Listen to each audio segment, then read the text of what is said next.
Will AI improve our lives or exterminate the species? What would it take to abolish poverty? Are you eating enough fermented foods? These are some of the questions we've tackled recently on The Next Big Idea. I'm Rufus Griscom, and every week I sit down with the world's leading thinkers for in-depth conversations that will help you live, work, and play smarter. Follow The Next Big Idea wherever you get your podcasts. Did you know that small and medium businesses make up 98% of the global economy, but most B2B marketers still treat them as a one-size-fits-all? LinkedIn's Meet the SMB report reveals why that's a missed opportunity and how you can reach these fast-moving decision makers effectively. Learn more at linkedin.com/meet-the-SMB. Hello and welcome to another exciting episode of Negotiate Anything. I'm Kwame Christian. I'm a business lawyer by trade, but my passion lies in teaching you the keys of persuasion and conflict resolution.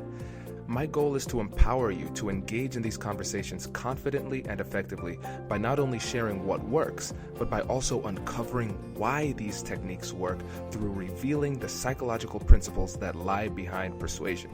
Before we get started, I want to give you a reminder that my book is coming out the week of November 4th. This book will help you to overcome the fear and anxiety that comes with difficult conversations. It will also provide you with a simple, practical framework that you can use to approach every single difficult conversation, whether it's in the boardroom or the dining room table. The title of the book is like no other negotiation book because the book is like no other negotiation book. Do you want to know what the title is? I am still not going to tell you the name of this book. You have to wait until November 4th. It will retail at $19.95, but for that week, the first week it's on sale, for you listeners, the ebook version will be at a special Negotiate Anything discount of 99 cents. So make sure you get it that week. It will be available on Amazon.com. We are partnering with the United Way, and 100% of the sales of the book for the first week are going to go to the United Way's efforts to fight poverty. So it's very exciting, and it would be great to get the support of the persuasive people in the audience, not only for the purpose of buying the book and bettering your life and your professional career, but also to better the lives of others through showing your support for the United Way with the donation. So thank you, and let's get to it. Our guest today is Mark Davis.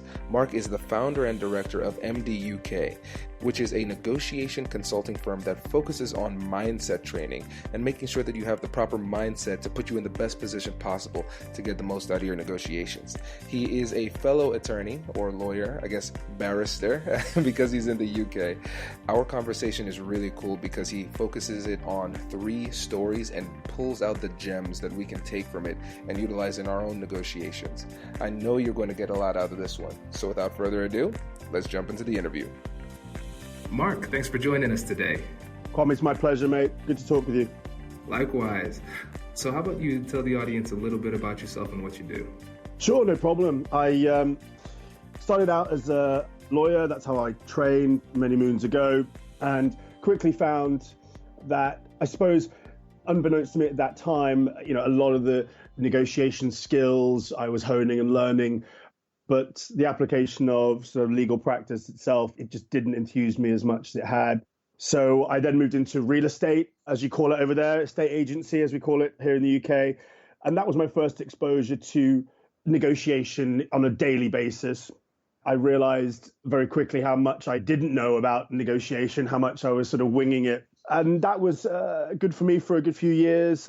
I went into some more entrepreneurial ventures, spent some time in Germany, lived there for a couple of years.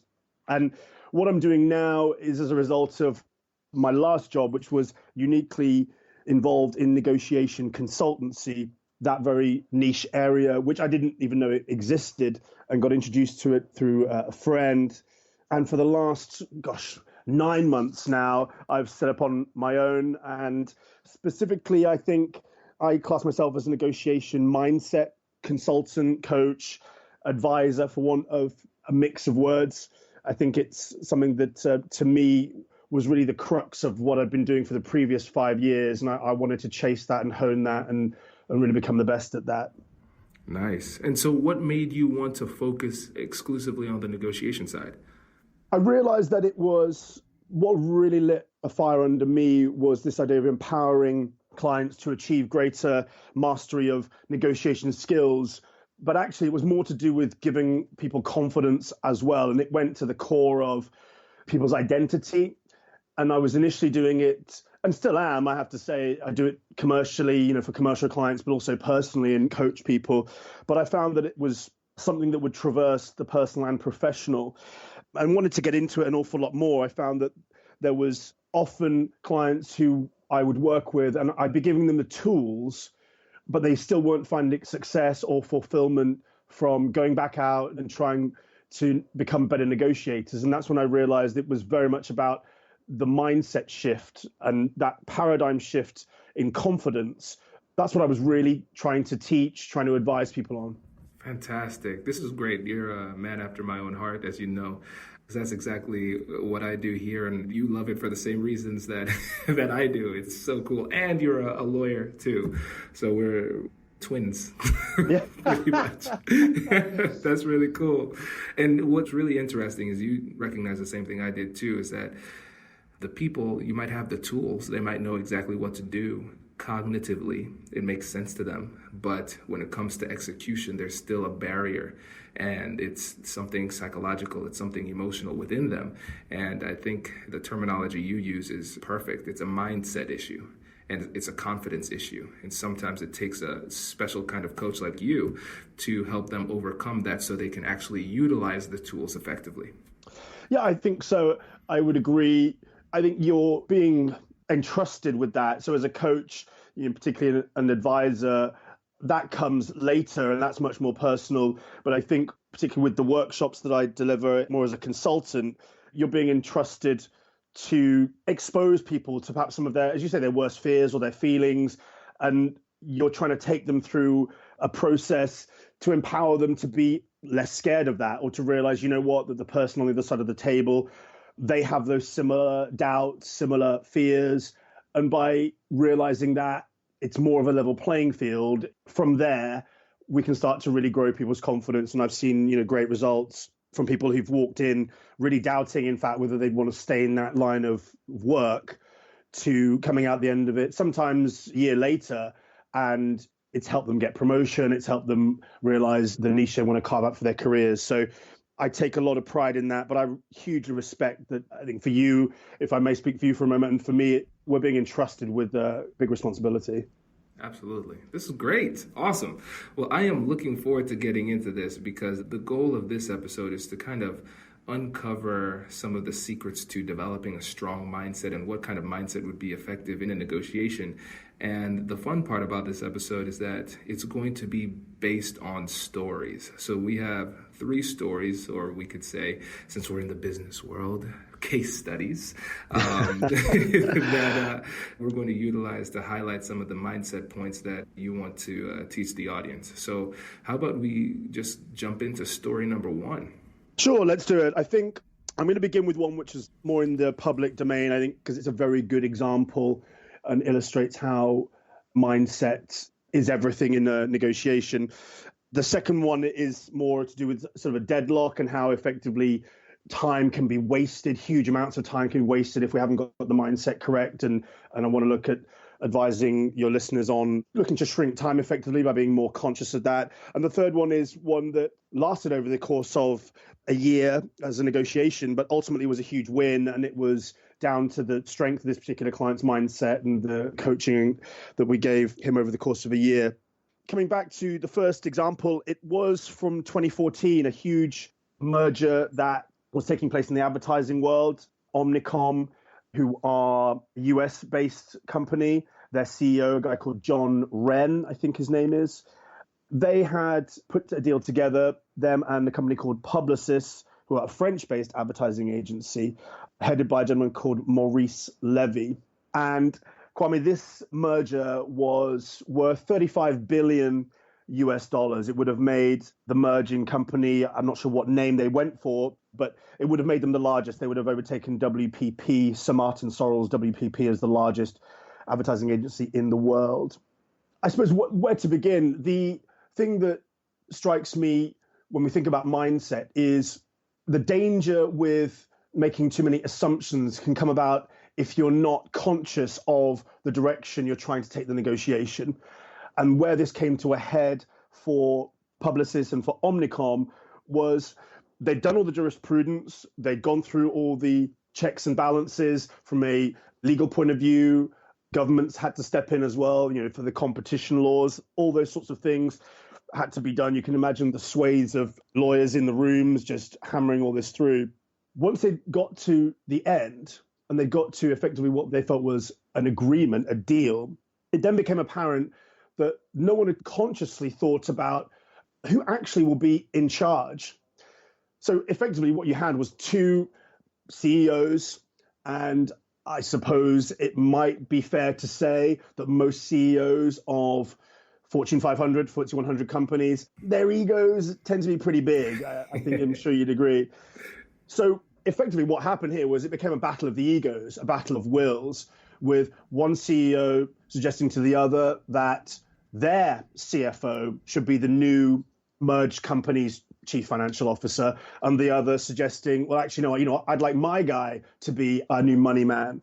I think the one thing to stress as well when thinking about mindset related to this deal is it can also be very, very, very expensive not to do business and to have deals that don't work.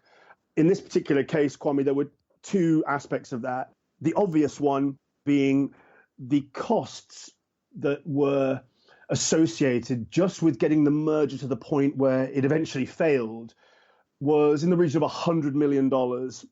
So that in and of itself, just in pure monetary terms, is a lot of money for a deal not to happen. And secondly, the issue that was very clear to Sir Martin Sorrell was that he could take advantage of the fact that while these two companies were wasting money and time and focus on one trying to beat the other, he was picking up business left, right, and center while all this was going on. A lot of their clients, customers of both these organizations started to lose confidence in them. And one example was the Vodafone global contract worth $1 billion. That moved to Sir Martin Sorrell's WPP as a result of the fact that, that was one example. I think GSK was another one. PepsiCo was another, I think, in Asia that moved to WPP.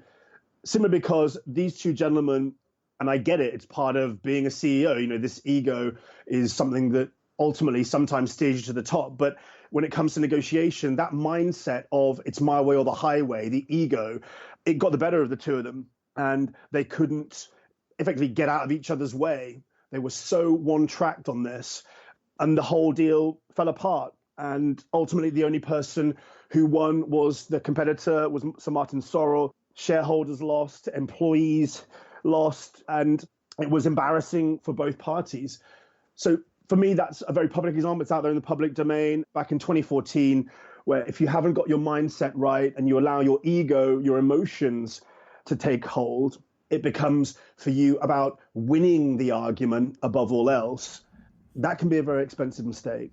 Makes a lot of sense. And I think, especially from our world as attorneys, we can see that attorneys very type A. We like to win, and we see the world in an adversarial type of way. In the American legal system especially, it's designed that way. And so we get obsessed with winning. And I think this is a mindset that can leak into the everyday professional as well. We are now offering conflict management and negotiation workshops for companies. If you like the content here and you think your team would benefit from getting a customized seminar, then all you need to do is email me or go to the American Negotiation Institute's website to learn more. And now, back to the show. Small and medium businesses don't have time to waste, and neither do marketers trying to reach them.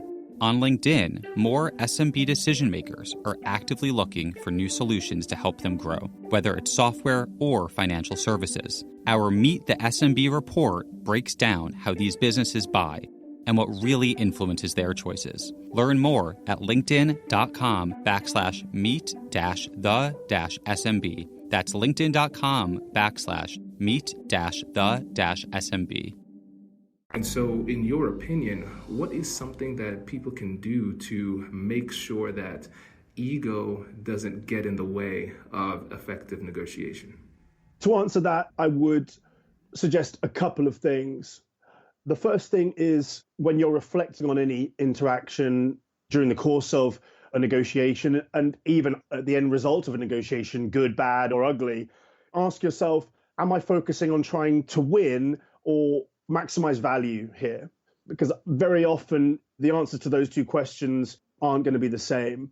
If you think about the long-term sustainability of relationships and growing value and creating value, if it's always about you trying to win, the other party, it's very difficult for them not to recognize that if you're winning, what does that mean about what they're getting out of the deal?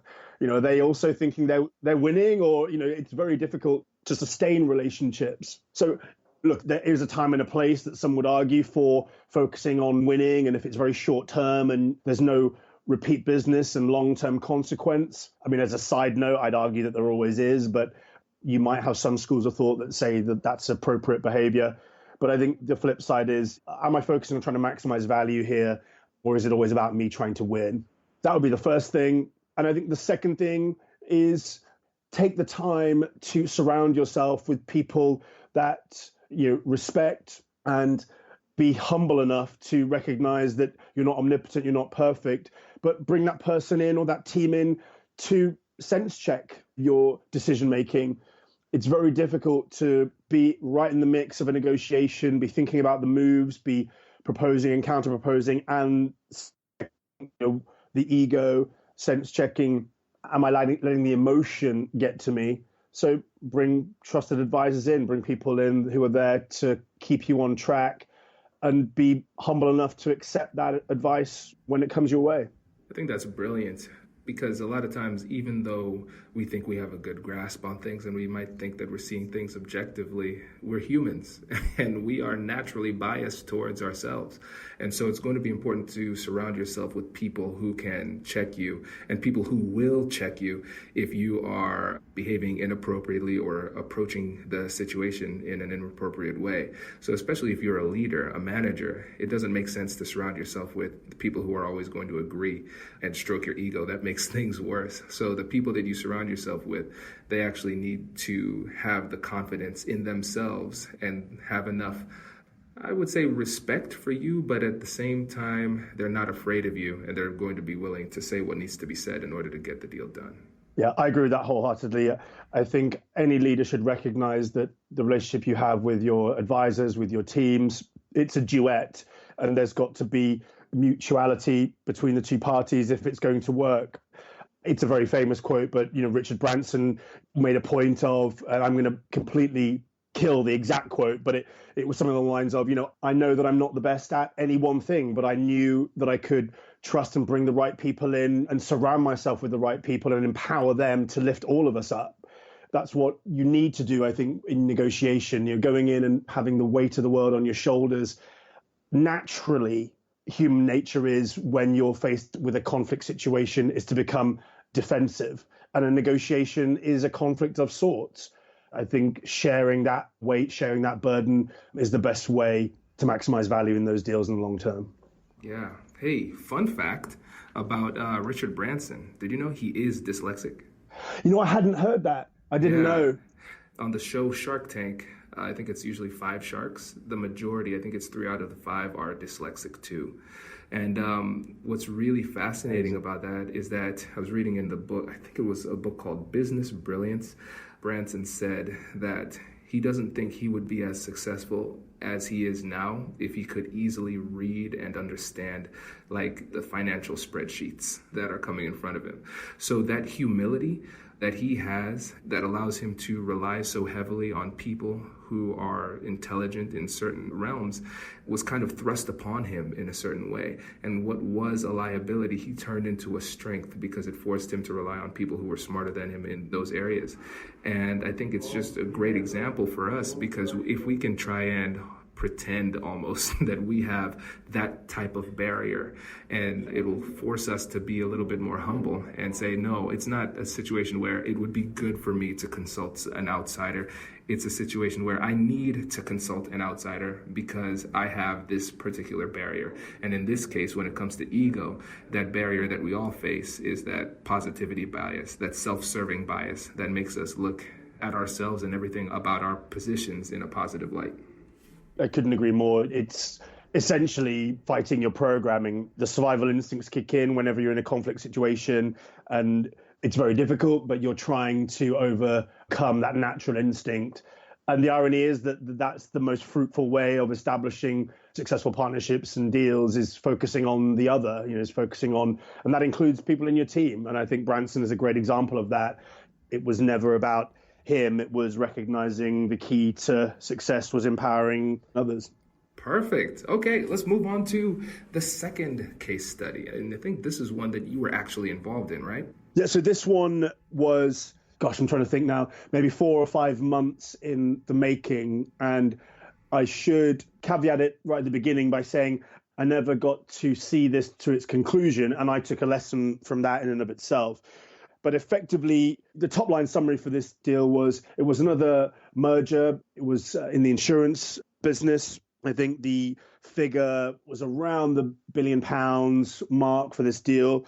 And I'd been set to task with building strategy and developing some tactics, utilizing tools for the merger team. Now, the lesson I learned, and one thing that I would advocate to anyone out there who's managing teams and looking to develop their skills, being involved at the coalface, if you like, with your team, little and often is something I would recommend, simply because with the nature of the merger deal that I was putting together, my big mistake, and something that I fed back to this CEO, was, again, perhaps slightly down to his ego and his lofty position, his perception of how important his time was. He left the team and me to 4 or 5 months of preparation and planning, of building up our portfolio of options. And we never had any direct interaction with the CEO until I happened to meet him at the entrance to the lift, the elevator, when we were going up for the final big meeting, the final deal to be closed, signed and sealed. And he strolled in very confidently, acknowledged me, thanked me for all the work I'd done. And I had assumed, because my negotiation mindset was one of, well, he's the CEO, of course he'll be read into this. I'd made the assumption that his mind will be tuned in to all the detail and the direction of travel and to know exactly what he wanted from signing the deal. But it became very apparent as we were traveling up in the lifts. He said, well, look, I've done many of these things before, Mark. I know exactly what I'm doing. You know what, just read me in now, give me the top line, I'll go in there and don't worry about the rest of the team. I thank them for all their work. I'm going to go in there and just get this thing done. So the silence was palpable. I say I take responsibility. That's my fault for allowing and assuming that he would be read into this and he would have prioritized it accordingly. But right there and then, from my experience, I knew that we were going to be coming at this on the back foot. Effectively, what we were going to go in and do was what we call, winging it. We were just going to go in and the CEO was going to take over and he was going to, as he said, I'll put this to bed, no problem. I've done this a million times before. So I had effectively 90 seconds to brief him on the moves that we were going to go through, what we were willing to give away, what we were willing to compromise on, and what was pretty much the red line as far as the value that we wanted to retain in the deal. And we went in there and it was an absolute car crash. One of the main things that I realized at that point was, again, it's perhaps similar to the first example, but the reason I highlight this here is that was more to do with the internal negotiation, the internal mindset of the organization, if you like. And perhaps this, for me, can be linked to a company culture that can often permeate through an organization, it does come from the top down. We allowed ourselves to be subject to the ego of one particular individual. And the irony was that, in fact, while he may have been very skilled at winging it, and of course had a lot of experience, we came into a meeting, into a negotiation with no clear appreciation of his particular skill set and where his strengths and weaknesses lay, and therefore we hadn't planned fully enough to be able to optimize the strengths of the CEO's skill set and, if you like, mitigate, minimize the weaknesses. So we were left, very exposed. And the moment he heard something that he didn't like, it was an issuing of an ultimatum, and it was backing the other party into a corner to say, we're the bigger party here, we have more power, take it or leave it, yes or no. And of course, behavior very often can breed behavior in the other party. We've got defensive because we've heard something we didn't like. We've reacted, and they've also got defensive and allowed emotion to control their behavior. And conscious thought has gone out of the window. And I would summarize that deal and that particular scenario as it became a question of who is right versus what is right for the scenario with which we were faced.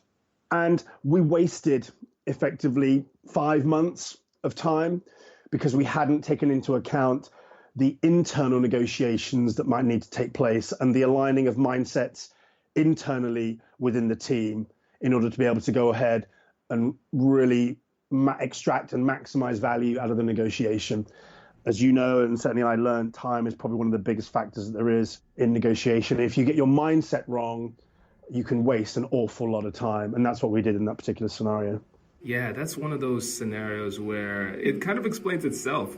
There really doesn't even need to be more elaboration there because it's pretty clear what went wrong, where the mindset issue was. But again, I just kind of want to outline this for the audience. It's not just the mindset of the CEO that was an issue, but it was also the team preparation, like you mentioned before, and the assumption that he would have been better prepared for the negotiation.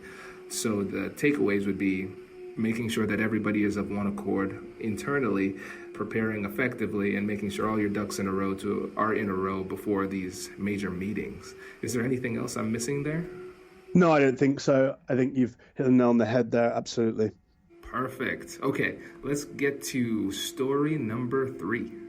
All right. I love this story because it shows that very often you've got to recognize that the appropriate mindset in negotiation is to realize that it is not about winning. And this comes from a particular client who was working in the retail sector, and he was a supplier to a very large international retail business. And he was dealing with some dynamics within that organization because it was a family-owned organization. And I think the main reason I love telling the story is the deal was a year in the making, but he recognized, as you say, that he was a type A.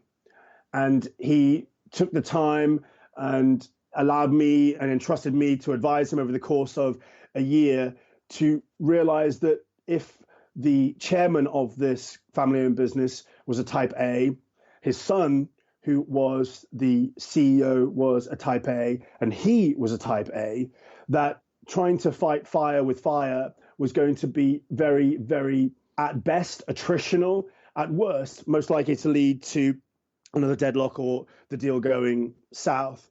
The lesson here that I wanted to highlight for your listeners was negotiation mindset. It's a conscious act.